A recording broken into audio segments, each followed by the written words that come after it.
AYV Miss University 2023-2024 Ambassador Navo officially unveils $20,000 star prize, including a brand new car at Law Restaurant. That's the leading story on the front page of the AYV newspaper. Our next pick is the Independent, the Awoko newspaper. On its front page, partnership provides hope for physically challenged students. The banking sector has a critical role to play in executing on Sierra Leone's renewed development plan. FKSL partners with NUTCO for poultry farmers training workshop, but local gears up for 63rd Independence Day celebration. That's all we have on the front page of the Awoko newspaper. Our next pick is the Standard Times newspaper. On its front page, scrambling for political power, lawyer Puje speaks. 4,182 town lots allocated ordinary Sierra Leoneans. The stories on the front page of the Standard Times newspaper. Our next pick is the Calabash newspaper. On its front page, with government to offset outstanding debt, Partnership commences partial electricity supply to the capital city of Freetown. NP inaugurates Abie gas station in Zimi, organizing a separate chop and chat session event. Africell offers 300 millions, win couple grand prize, and unveils upcoming edition. As SLPP government promised bread and butter, high taxes on essential commodities, scaling up cost of living. It is crucial for you as citizens and non-citizens to obtain your biometric card. Those are stories on the Calabash newspaper. Our next pick is the Public Review newspaper. On its front page, let there be light, but pauper there is darkness. Parliament passes the Anti-Money Laundering and Proliferation of Weapons of Mass Destruction Act 2024. 8,500 people are living with epilepsy, says Director of Epilepsy. Those are stories on the front page of the Public Review newspaper. The next pick is the Exclusive newspaper. On its front page, with the banner headline, New Speaker to be elected, 9 more days to go. Our next pick is the Expo Times newspaper. On its front page, strong ties for Sierra Leone and Senegal, VP Julde assures. Tripartite Committee on Electoral Review concludes regional engagement. Creed Foundation extends emergency relief to Unimax Hotel fire victim. Tourism Minister unveils Tourism for All campaign in Bo. IAM and Gender Minister partner to safeguard young women and children against human trafficking and abuse. Police to destroy large quantity of confiscated drug. And poultry farmers train on quality production. These are stories on the Expo Times newspaper. The next pick is the Open Space newspaper. As diplomatic efforts take root, MP proposes Guinea and Sierra Leone troops to Yenga. Doubtful material for SLPP leader. Doubtful material for SLPP leader, a question be asked there. Controversy shroud Musa Tarali. Showcasing mobile money solution, AfriMoney holds successful chop and chat events. IPRP engages procurement stakeholders in South and East.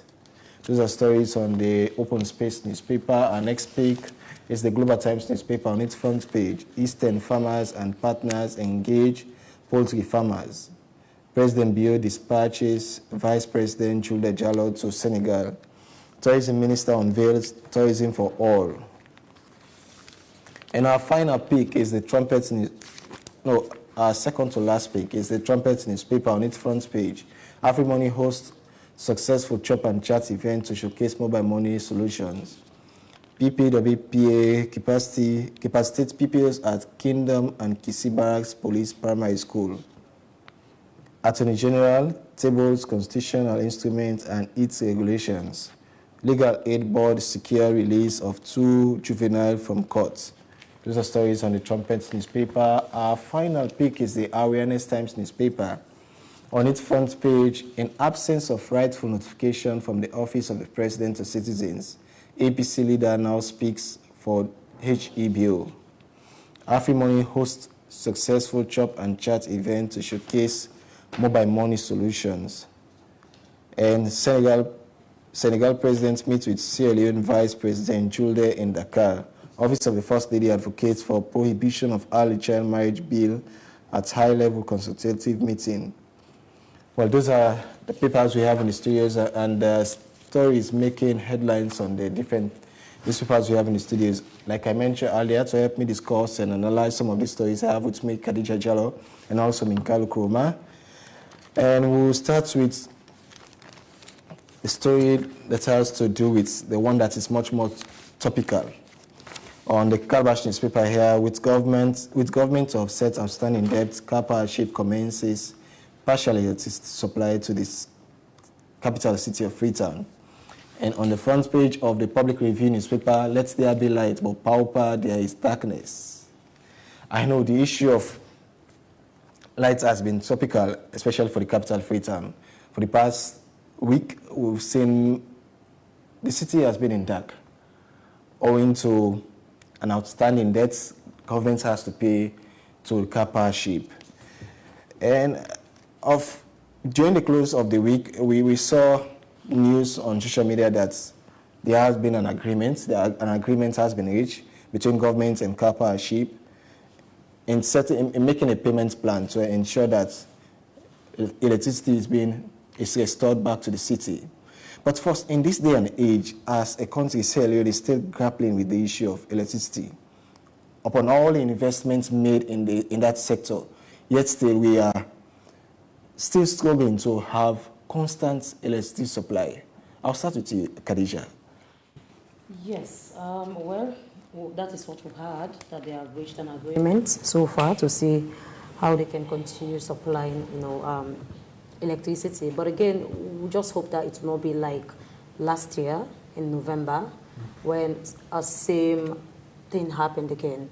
And then the Minister of Finance again in the press release also said they have reached an agreement. So we just hope that will not be a repetition of what happened last year.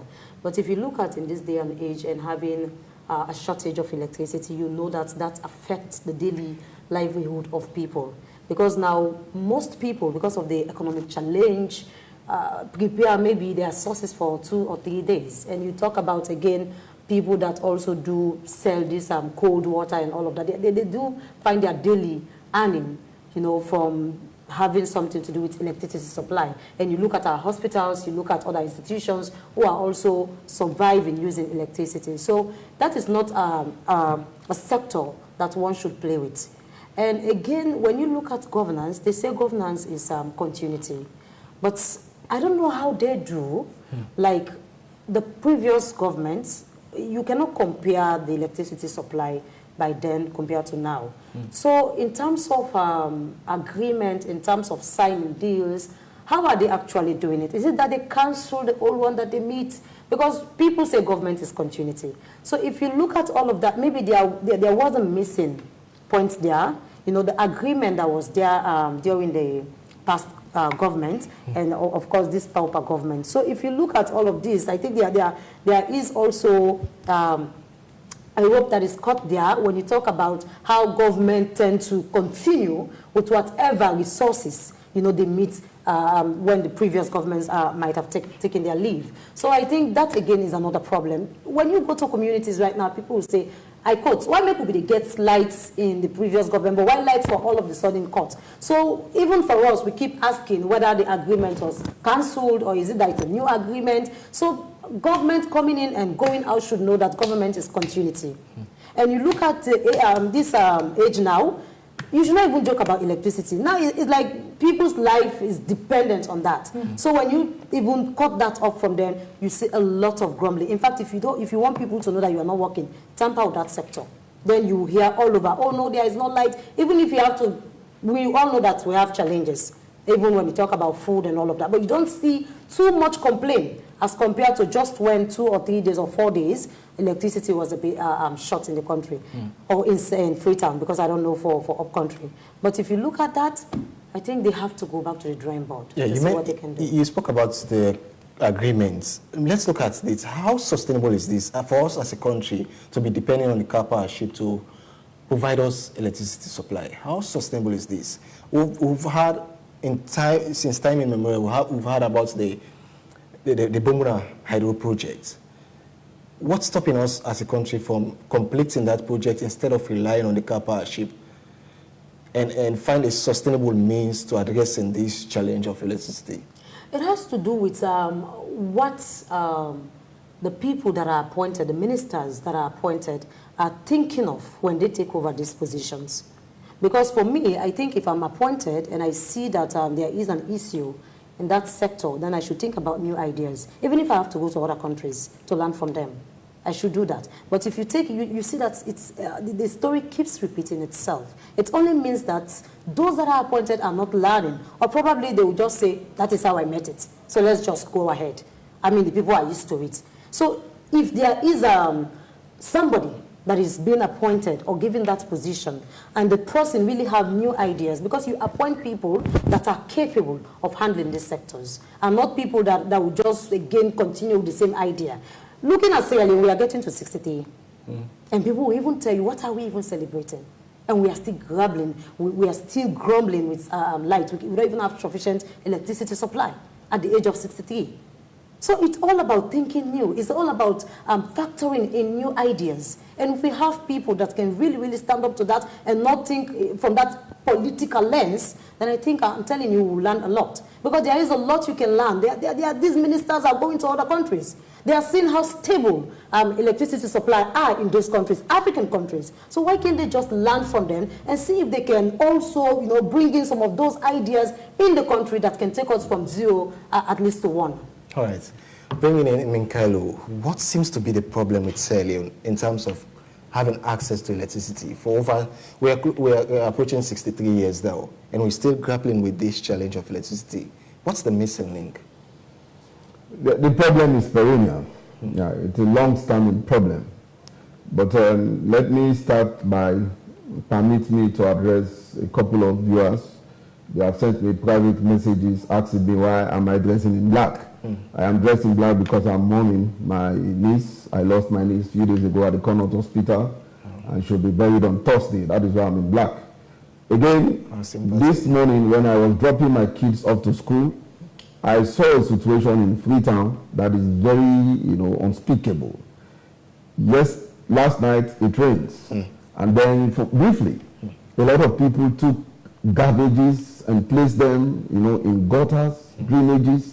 At the end of the day, the entire road in my area became flooded.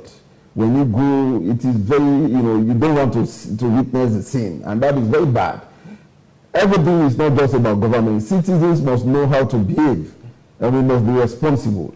Having said that, I decided to mention it because it is very disturbing, to say the least. Yeah. Now, the issue of electricity, as highlighted by my sister, is perennial. Governments, past and present, are finding it very difficult to address it permanently. But then the SNPP government must also realize, as she rightly pointed out, that government is continuity. Now, when you compare the two, administration, that of Ernest Bai Koroma and the one currently under review, that is the administration of President Bio, you may be tempted to say, the one under Ernest Koroma is far more preferable in terms of electricity compared to this one. Before Ernest Koroma took over from President Kaba in 2006-07, I was a student at Frabbe College. That was the period Tony Blair visited Sierra Leone. He did not go to Frabbe College. In fact, he did not come to Freetown. He stopped at Lungi because of electricity problem. Alpha Khan was then spokesman of the All People's Congress. He went to Frabbe College at the Mary Kingsley, auditorium, and did say to us, Tony Blair could not visit the university where his father was lecturer because of electricity problem. Freetown then was the darkest city in the sub-region. And that is the same situation we are witnessing today. When Ernest Koroma took over, he said, I was going to light Freetown in 100 days, and I was going to bring electricity in Sierra Leone. He succeeded to a very large extent. One may bet the question, was it actually sustainable? But then it is also dependent on the agreement that was signed by the APC government, which the SNPP did not continue with. We may also want to know the financial implication or the financial burden. What was the money spent then and how much is being spent now? because I've been made to understand that even before the termination of the contract to JICA, it's a Japanese company, that was also assisting to a very large extent in providing electricity in the country. I was told some of their machines or equipment were grounded, contract terminated, and we are enjoying electricity to a very large extent, 24 hours electricity. I was passing over the weekend at Lumley, a place called Ice Baby. I saw a queue of people who are petty traders. Some of them just sell drinks, Some of them believe in, just icing fish and other commodities that they sell. On a daily basis, they make money out of electricity. But all of that now is something that is very challenging. They are confronted with a very serious problem. I just read a tweet by the African Development Bank. I read it a few days ago and I have traced it. The African Development Bank president is saying, economies thrive on energy. No economy can grow in the dark. No economy can industrialize in the dark. No economy can be competitive in the dark. Africa is tired of being in the dark. Sierra Leone is tired of being in the dark. It is high time we address this electricity problem permanently, and we must do that genuinely. But when deals are organized in such a way that anybody or everybody in government at the higher level may be interested in having a kickback on a certain deal, it backfires. And that is what happens currently.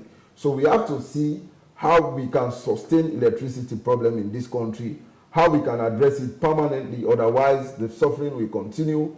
Commodities will become very expensive. I saw a news headline talking about essential commodities. I think we shall come to that. Yeah. But the electricity problem must be addressed as soon as possible and permanently for that matter. Otherwise, it is going to be a problem for us in Sierra Leone. Again, I asked you the same question I asked Khadija earlier. The issue of the car powership, depending on the car powership, the previous governments, I think this agreement was signed by the previous government, bringing in the car powership for it to supply us electricity.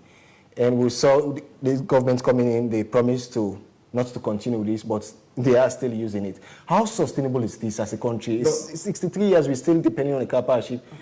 How sustainable is this? So the agreement that was signed by the APC under Macaulay, the then Minister of Energy, to a very large extent, that agreement was terminated, and the JICA, project was continued with.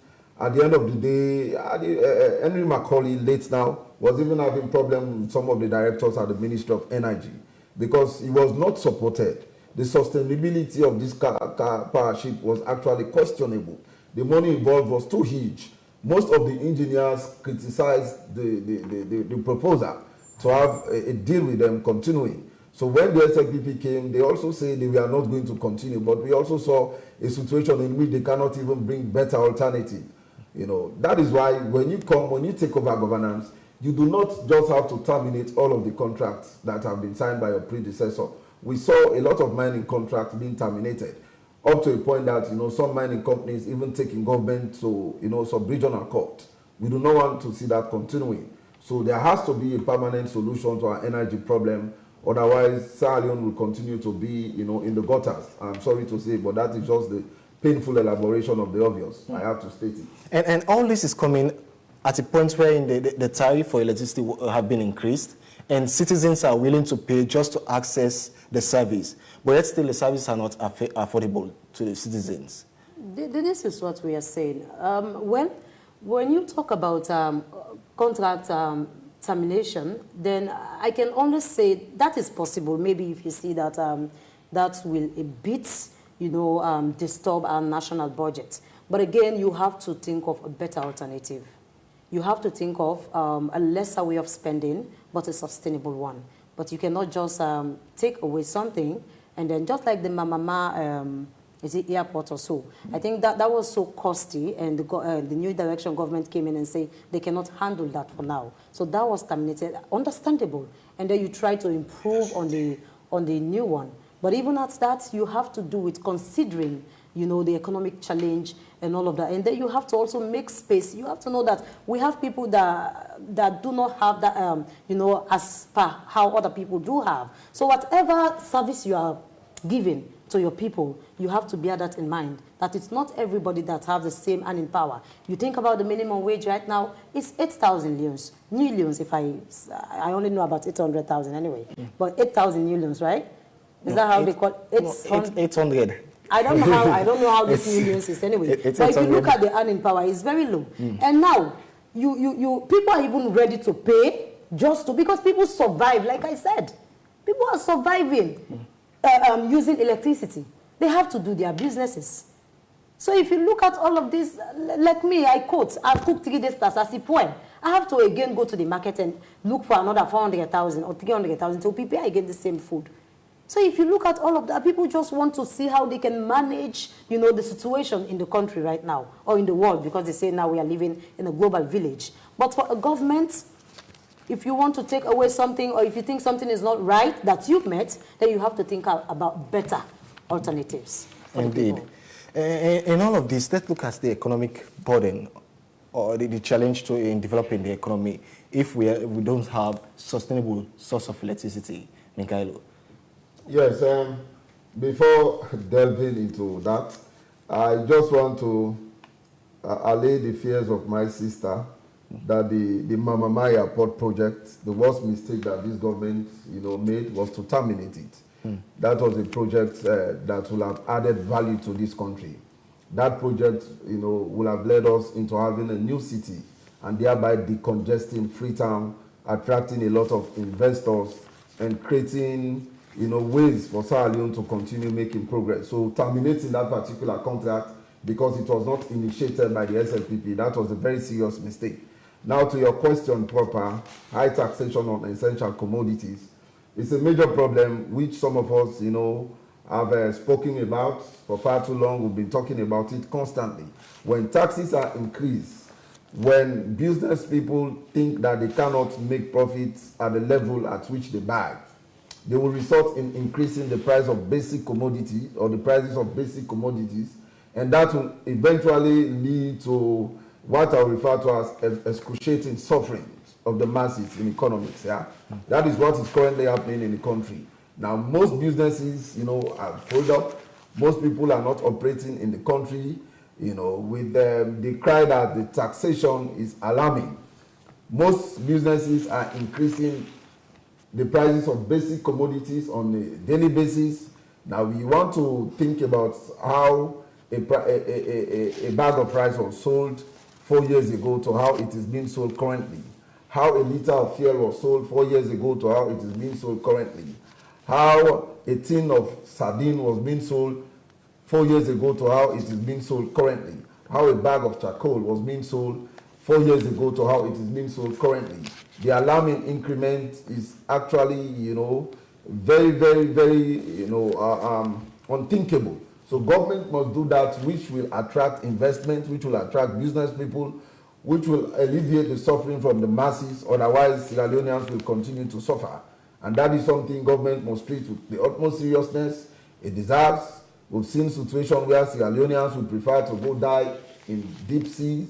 Some of them embark on what they refer to as temple run, just so that they can go to places where they can live a better life and a decent living. That is what we want government to actually put a stop to. Otherwise, it is a problem. All right, we'll move over to another story. And the one on the exclusive newspaper is saying here, new speaker to be elected. 9 more days to go. We also saw last week the resignation of the Speaker of Parliament, writing to the President that he's resigning, and the acceptance by the President accepting the resignation of the Speaker. And there has been this vacuum. And we've been hearing names that want to succeed the Speaker, the likes of the current Deputy Speaker and also the former Speaker of the ECOWAS Parliament, who are the names that have been popping up and succeeding the Speaker, Speaker Bundu. Now, let's look at this. Firstly, let's take a look at the resignation. Was this a surprise to you? I'll start with you, Mikhailo. It wasn't a surprise. I think I did tweet something on that when he resigned. I said the Papa boys are at it again. Abbas Bundu, retired, was actually compelled. He was forced to resign. He did not resign out of his own goodwill, or genuinely because he's now tired and want to retire. I tell you, they want to solve some certain, constitutional instrument down our throats. That is why they have decided to, you know, put him under the bus just so that they can get away with certain things they want to do. Abbas Bundu, but from the letter that was released, what he mentioned maybe on what is stated in the letter, I am talking politics here. All right. What is stated in the letter is quite different from what obtained. You know, before the resignation of Abbas Bundu, they have had some problems, first with Parantarali, the clerk of parliament, when he was involved in corruption, recruiting the wife and some other people that were not working but obtaining salary from the consolidated revenue fund. We saw Ben Kefala, you know, admitting to the fact that it is true the wife of Paran was recruited, but Paran and wife are willing to return the sum of 100 million or so back to the consolidated revenue fund. We saw a situation in which Paran was suspended, and then Abbas Bundu actually, behind the scene, we learned a lot of things during those periods. And then when Paran came back, when he was reinstated, without even communicating to the citizenry, without letting the public know the findings out of the investigations, if there was ever any investigation, he was reinstated without the public even knowing. Except otherwise, when I saw an interview, they went to play a football match in which he was stating, I am voluntarily the Speaker of Parliament, he was reinstated. I came to realize that the Clerk of Parliament, you see. So Abbas Bundu actually cannot do what President Bio wants to be achieved at this point, because he's an elderly statesman, he's very much experienced politically, and there are certain things he cannot do. It started with the nomination of members that will represent Leone at the ECOWAS Parliament. Yeah, Mohamed Bangura, Honorable Mohamed Bangura, was representing the APC, and then Honorable Abdul Kagbo and the entire APC membership was not in Parliament then. So automatically, Honorable Bangura, being a second-timer, was given the opportunity to represent the APC. So when they came back, they asked for nomination. The name of Honorable Mohamed Bangura was not nominated by the APC. It was Abdul Kagbo and Honorable Mabinti. So those two names were sent to President. What happens behind the scene is left to them to discuss. But Honorable Bangura, Mohamed Bangura, was very hopeful that he was going to continue representing the APC. And that did not go down well. The decision taken by Abbas Bundu did not go down well with President and some other senior stakeholders. So the suppression came from that point. But then they were just waiting for a certain period. They had wanted to actually ask him to exit because they want to achieve certain things. We are now seeing they have tabled constitutional instruments in Parliament for the review of the 1991 Constitution of Sierra Leone, and they have also almost succeeded in passing a state of emergency for 12 months. Which I don't think is tenable, because if they are relying on Kush, the Kush is now being curtailed to a very large extent. You know, it is now under control somehow. And then again, Kush, I have also maintained it is not contagious. I tweeted something this morning holding our parliamentarians accountable. They needed 99 or so votes to get that state of emergency passed. They must not support them. It is not tenable. It is not in the interest of country. It is not in the interest of the political party I belong to. That may be a mechanism to be used as a political tool to clamp down on the opposition or to suppress the opposition. We don't need a state of emergency for 12 months at this particular material time. That is very clear. I don't want to comment on the Honorable Sengeport Thomas and the Honorable Mohamed Sidi Tunis as to who is qualified or more suitable for the position. Yeah, that is left to the SLPP to so decide, and those that are in Parliament. But what I'm saying, the removal of Dr. Cheno Abbas Bundu, or say resignation, is deliberate, it is on purpose, and it is because the SLPP under President Bio want to achieve certain constitutional successes, which may not be in the interest of country, and which the APC cannot support. Yeah. Well, Minkala, I do believe that the APC also has the right to send in candidates for this position. Yes, but the APC... Are they willing to do so? The APC might nominate somebody for speaker. But I tell you, even when the APC was having majority in Parliament, you know, in the 2018 elections, before the removal of 10 of our members of Parliament, before the removal of Honorable Timbo and others, APC was bulldozed because the SLPP is in government. They are in control of the executive arm. They took armed men in the well of Parliament, bulldozed our members of Parliament, imposed Dr. Abbas Bundu as Speaker. When we are having the majority in Parliament, talk less of now when they have rigged the election to have the majority in Parliament, they can't do anything. So I don't think APC will be projecting anybody.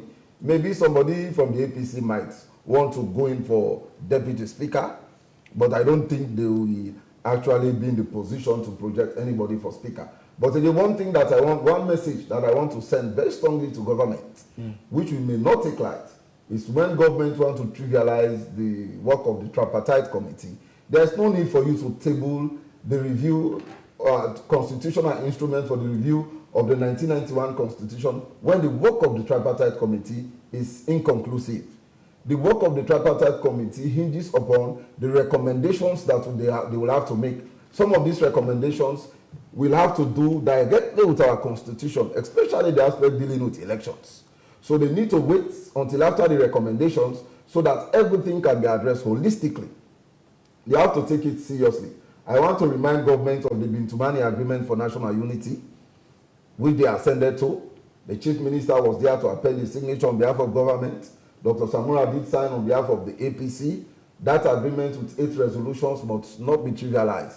The work of the tripartite committee must be respected, and they must not go ahead with any amendments of the constitutional review of the constitution without waiting for the tripartite committee to conclude and bring out the findings and recommendations so that they can include them in that particular process. All right, coming over to you, Khadija.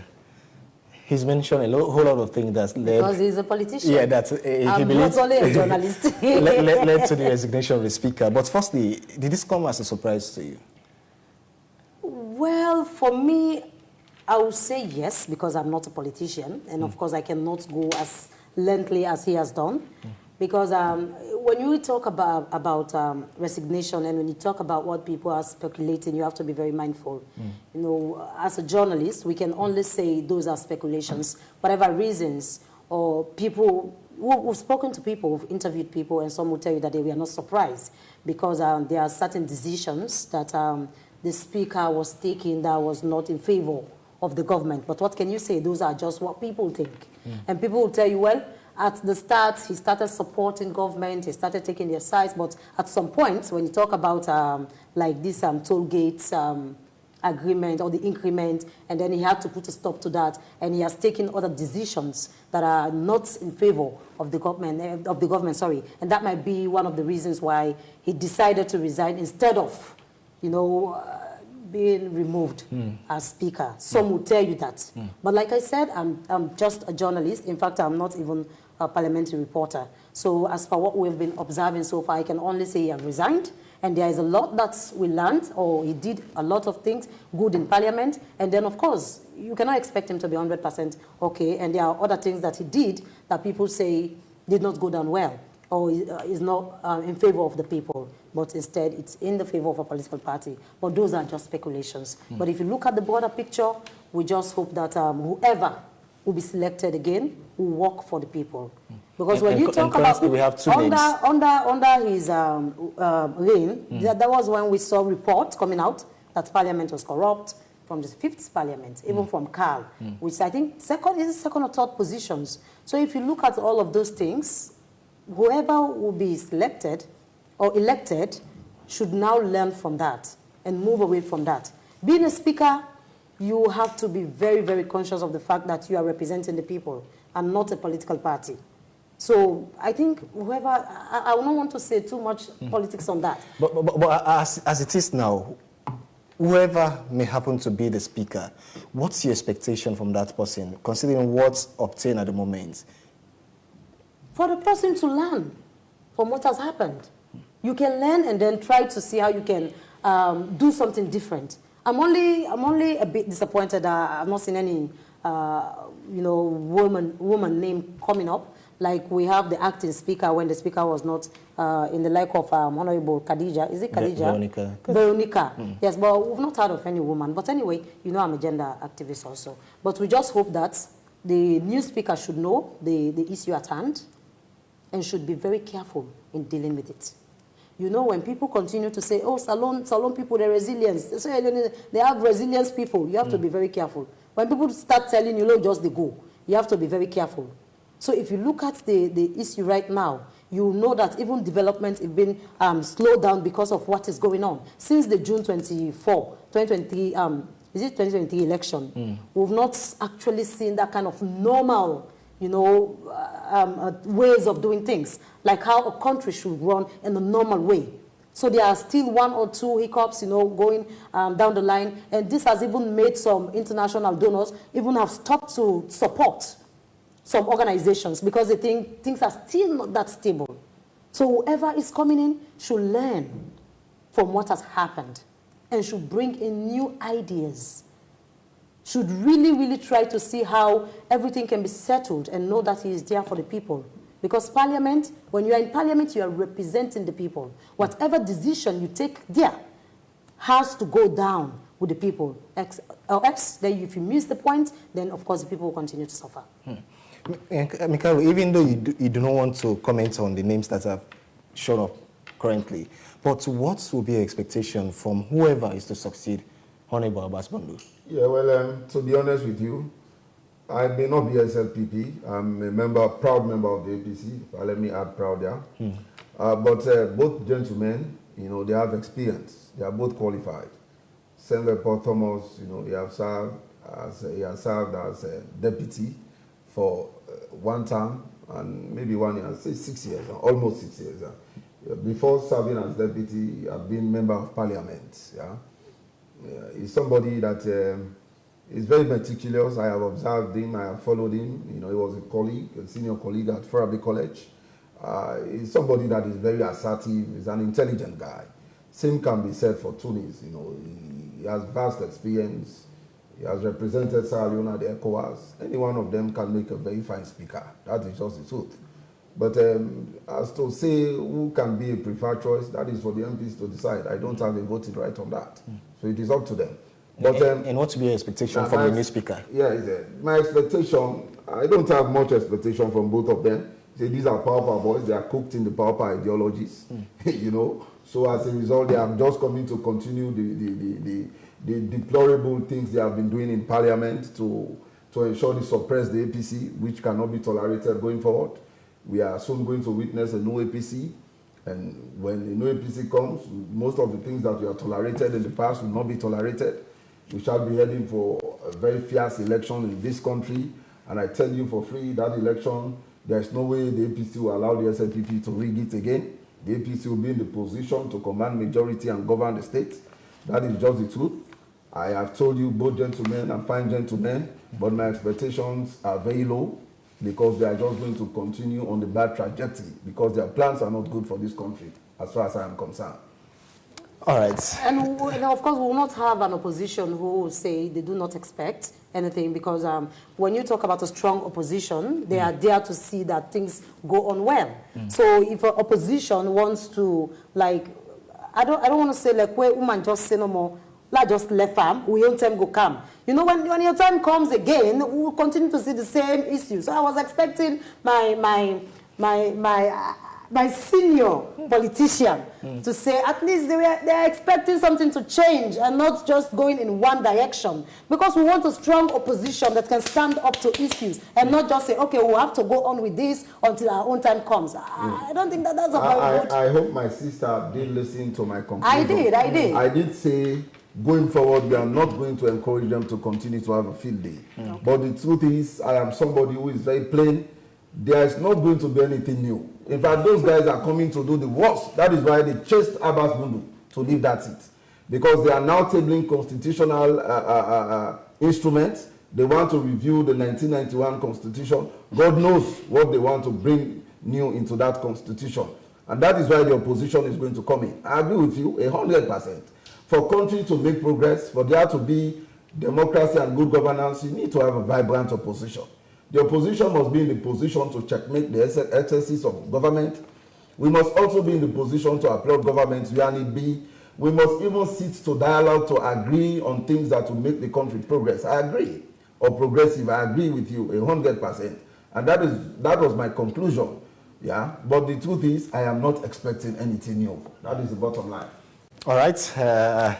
Let's just go for a last story. This one on the Open Space newspaper is saying, as diplomatic efforts take root, MP proposes Guinea, Sierra Leone troops to man Yenga.